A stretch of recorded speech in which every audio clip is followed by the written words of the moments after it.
प्यारे बच्चों, आप सभी को नमस्कार, गुड मॉर्निंग, गुड इवनिंग, जब भी आप देख रहे हो।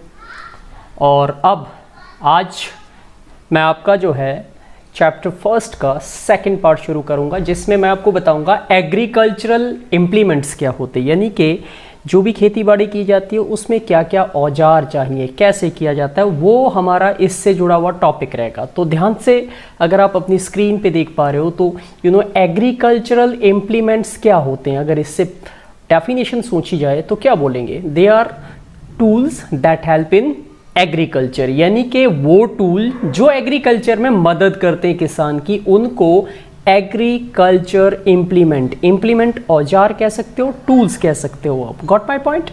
ऑलराइट। तो टूल्स का मतलब इम्प्लीमेंट होता है या इम्प्लीमेंट का मतलब टूल्स होता है, या हिंदी में हम औजार भी कह सकते हैं, यानी कि जो भी खोदने के लिए जिस भी तरीके की कोई एक मशीन जो सिंपलेस्ट वे में हो सकती है आपको, ठीक है, उस सब चीज़ों को हम एग्रीकल्चरल इम्प्लीमेंट कहते हैं। एग्जाम्पल आप अपनी स्क्रीन पे देखिए, ये प्लो है। प्लो क्या दिखाई दे रहा है? ये प्लो आपको यहाँ पे दिखाई दे रहा है, ठीक है। जो प्लो है वो क्या है? वो एक तरीके का इम्प्लीमेंट है। कल्टीवेटर की ये एक बड़ी सी मशीन है जो साइंटिफिकली बहुत बड़े खेत के लिए, बहुत बड़े पैमाने पे जहाँ पे खेती बाड़ी की जाती है वहाँ पे इसका इस्तेमाल किया जाता है। तो ये भी काफ़ी स्पेसिफिक होती है, काफ़ी हाईटेक होती है। तो ये दोनों ही क्योंकि एक तरीके की मशीन है और ये खेती में किसानों को मदद करती है, इसीलिए इनको हम क्या बोलेंगे? इम्प्लीमेंट्स बोलेंगे। मेरी बात क्लियर हो रही है सबको?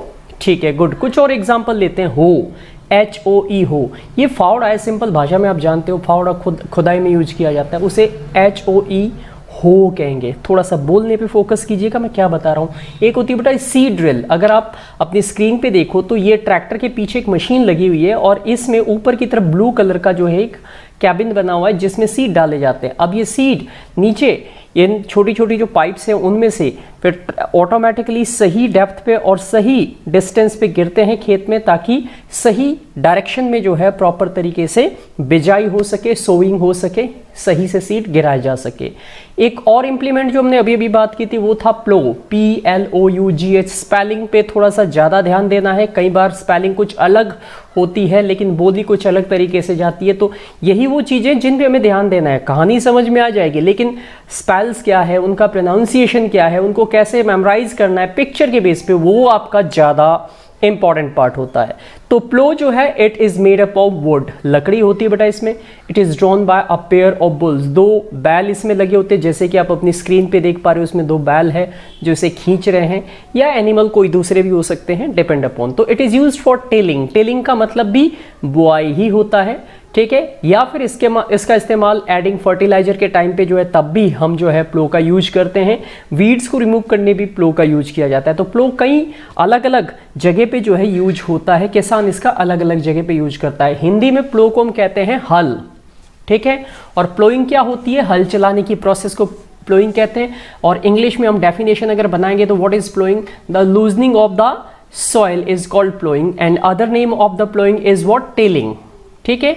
ये कई नाम है। अब इन टेक्निकल टर्म्स को आप याद रखेंगे तो आपको एग्रीकल्चर समझने में कोई मुश्किल नहीं आएगी। अब ध्यान से देखिए, आगे जो आपको एक टर्म नजर आ रही है, ठीक है, वो भी प्लो जैसा ही है। नीचे आप देखिए, और ये थोड़ा सा हाईटेक तरीके का है जिसको इंसान भी खींच सकते हैं। तो मैं इसके बारे में जो एक्सप्लेनेशन है वो समझाता हूँ। इनमें लिखा है कि it contains strong iron strip, इसमें लोहे की एक स्ट्रिप होती है नीचे जो मिट्टी में धंसती है और उसे खींचती है, and that is we called it ploughshare. क्या कहेंगे इसको? प्लो शेयर कहेंगे इसको।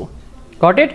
उसको हम प्लो शेयर कहेंगे। ये देखिए, ये जो प्लो है इसमें नीचे जो सर्कल किया गया इसको प्लो शेयर कहा जाता है। And the long log of wood is called plough shaft, और जो लंबा सा ये लकड़ी का हिस्सा होता है इसे हैंडल या प्लो शाफ्ट कहते हैं। ये एक्सप्लेनेशन है, शॉर्ट नोट अगर आपसे पूछा जाता है प्लो के ऊपर तो ये सारे स्टेटमेंट आप पॉइंट्स के फॉर्म में लिख सकते हो। There is an handle on one end and the other hand is attached to beam placed on the bulls, यानी कि जो एक इसमें टी शेप में आपको दिखाई दे रहा है ये वो बीम है जो कि बुल यानी कि बैलों के कंधों पे टिकाई जाती है, और इसकी जो स्ट्रेट वाली है वो नीचे जाके जो है वो प्लो के शेयर से कनेक्ट करके प्लो शाफ्ट को जोड़ती है, और इस तरीके से ये एक कनेक्टिविटी बनती है। This can be easily operated by pair of bulls and man, एक आदमी जो पीछे से हल को पकड़ेगा और आगे से 2 बैल जो चलेंगे तो ऑटोमेटिकली उस हल को आगे की तरफ खींचेंगे। और इस तरीके से हम अपने खेतों की क्या करते हैं, जुताई करते हैं, यानी कि खेतों के अंदर हल चला के सॉइल को जो है वो सोप्ट करते हैं ताकि उसके अंदर क्या कर सके, सो कर सके सीडिंग, और उसके बाद हमें फसल मिले। तो ये टेक्निकल स्ट्रेटजी, ये अगर आप ध्यान से देखें नीचे जो आपको एक डायग्राम दे रखा है, ये भी एक तरीके का प्लोई है, बट ये हैंड मेड है या हैंड ड्रिवन है, हाथों से खींचा जाता है। ओके, अब आगे बढ़ते हैं नेक्स्ट टॉपिक पे। हो के बारे में बता रहा हूं। ये पिक्चर अगर आप ध्यान से देखो नीचे, तो ये हो की पिक्चर है। इसको सिंपल टर्म में मैं बताऊं तो इसको अभी थोड़ी देर पहले मैंने आपको एक जनरल पिक्चर भी दिखाई थी जिसमें किसान के हाथ में फावड़ा था, फावड़ा ही हो कहलाएगा, right. So it consist of a long road of would, लकड़ी का एक पीछे लंबा सा एक हत्था होता है जिसे हैंडल कहते हैं या स्टिक कहते हैं, ठीक है। A strong broad plate of iron is fixed to one of its end, और इसके एक हिस्से में आगे की तरफ जो है लोहे की एक प्लेट जो कि काफी सॉलिड होती है, हार्ड होती है, वो फिक्स की जाती है। And works like blade and is pulled by the animal, इससे ये ब्लेड की तरह हार्ड होती है, मेटल की होती है, लोहे की बनी होती है, और इसका मकसद यही होता है, ठीक है, कि इसे एनिमल के थ्रू भी खींचा जा सकता है और आदमी से खुद भी चला सकता है। उसके ऊपर जो है ग्रिप होती है, हैंडल होता है, बीम होती है। आप इसका पिक्चर जो है अपने लेफ्ट हैंड साइड में बॉटम में देख पा रहे हो।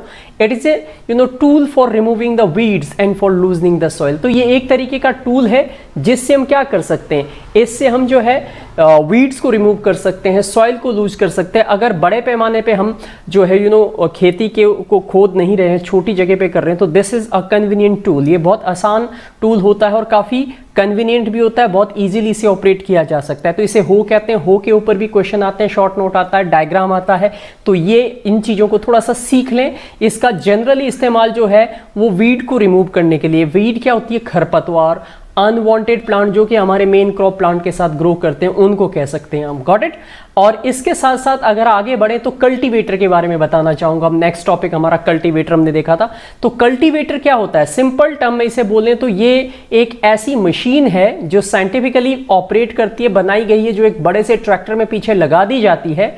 And when plough is attached to a tractor it is called cultivator. जब हम प्लो को पीछे, प्लो का मतलब क्या होता है, एक तरीके का हल ही समझ लीजिए, बट ये कैसा है, मेटेलिक है, साइंटिफिक तरीके से बनाया गया है, और ये थोड़ा सा ज़्यादा अच्छा होता है और बहुत बड़े पैमाने में जो है आप कह सकते हो बड़े एरिया को एक साथ प्लो कर सकता है, तो उसे कल्टीवेटर कहा जाता है। इसका फायदा क्या है बेटा, it save time and labour. इसमें लेबर नहीं चाहिए, ना हमें बैल चाहिए, ना हमें बोल्स की जरूरत पड़ेगी, ना आदमी की जरूरत पड़ेगी, ठीक है, ना ही कोई पकड़ने वाला, बस एक ट्रैक्टर को ऑपरेट करने वाला ड्राइवर चाहिए। ट्रैक्टर में इसे लगा दीजिए और ये बहुत बड़े आप कह सकते हो एरिया को, काफी बड़ी लेंथ को जो है बड़े आसानी से क्या कर देगा, कल्टीवेट कर देगा। तो ये इसकी खासियत होगी, इसे कल्टीवेटर कहा जाएगा, ठीक है। ये सारी के सारी चीजें अगर आप हरियाणा, पंजाब, यूपी में जाओ जहां पे बड़े बड़े किसान हैं, वहां पे आप ये चीजें देखोगे, या हो सकता है आपके घरों में, आपके ही फैमिली के अंदर बहुत सारे जो किसान लोग हैं उनके पास ये सब चीजें होगी। अगली जो चीजें हमारी वो है सीड ड्रिल। अब सीड ड्रिल का पिक आप अपने स्क्रीन पे देखिए, ये भी ट्रैक्टर के पीछे ही लगता है, मशीन ही होती है एक तरीके की। ऊपर की तरफ एक ब्लू कलर का बॉक्स होता है जिसमें काफी सारे सीड एक साथ स्टोर किए जा सकते हैं। नीचे इसमें जो है पाइप सी बनी होती है और उसके अंदर ऑपरेटिंग सिस्टम होता है जो एक टाइम टू टाइम एक एक सीड जो है हर एक पाइप में डालता है और वो एक साथ जो है सीड को सो करता है। तो in this iron tube with the funnel at top is used and seeds are put in the funnel then released in soil. Furrows क्या होते हैं, एक तरीके की खोखली पाइप जैसे, जिसमें से सीड्स नीचे गिरेंगे और सॉइल के अंदर एक सही डेप्थ पे जाके गिरेंगे। इसका भी फायदा क्या है, सबसे बड़ा फायदा तो यह है कि आपको जो किसान होते हैं उनको क्या होता है, सही प्रोसेस से वो अपनी बुआई कर पाते हैं, यानी कि सीड को सही डेप्थ पे, सही डिस्टेंस पे खेत पे लगता है, जिससे जो प्लांट उगेंगे, जो फसलें उगेंगी, जो उनकी क्रॉप्स ग्रो होगी वो अच्छी क्वालिटी की होंगी। उनको प्लांट की दूरी सही होगी तो प्लांट के बीच में कंपटीशन नहीं होगा, सबको अच्छी सनलाइट, वाटर, ये सब चीज़ें मिलेगी। और इसमें और क्या फ़ायदा है, save time and seeds are sown at right depth. एक तो समय बचाता है क्योंकि जल्दी प्रोसेस कंप्लीट हो जाती है, और दूसरा जो है इसका एक और बेनिफिट इन्होंने जो मेंशन किया है वो कि सही डेप्थ पे हमारा सीड पहुंचता है। तो ये बात सभी को समझ में आ रही होगी, काफ़ी इजी चैप्टर है, इतना डिफिकल्ट नहीं है हमारे लिए, राइट। अब आते हैं बेटा next, sowing seed. Sowing seed के लिए हम जिस मशीन का यूज करते हैं, name the machine that is used to sow the seed, तो आप लिखोगे सीड ड्रिल, ऑलराइट। और ये सीड ड्रिल जो है, जो बड़े किसान होते हैं, जिनके पास बड़े बड़े खेत होते हैं या काफ़ी ज़्यादा ज़मीन होती है, वो इन मशीनों का इस्तेमाल करते हैं। ऊपर अगर आप देखें तो इसमें एक फनल है, नीचे आयरन जो है वो एक लास्टर लगा होता है, जिसमें से एक फनलनुमा गैप से सीड्स नीचे की तरफ गिरते हैं। एंड दिस इज सिंपली, अगर आप थोड़ा टेक्निकल सेंस में देखो तो आप समझ गए होंगे कि ये है क्या, बिकॉज इसमें इतना क्रिटिकल कुछ नहीं होता। ये किसानों के लिए चीज़ें बनी तो बहुत सिंपल बनाई जाती है, इसमें ज़्यादा कॉम्प्लिकेशंस लगाई ही नहीं जाती है।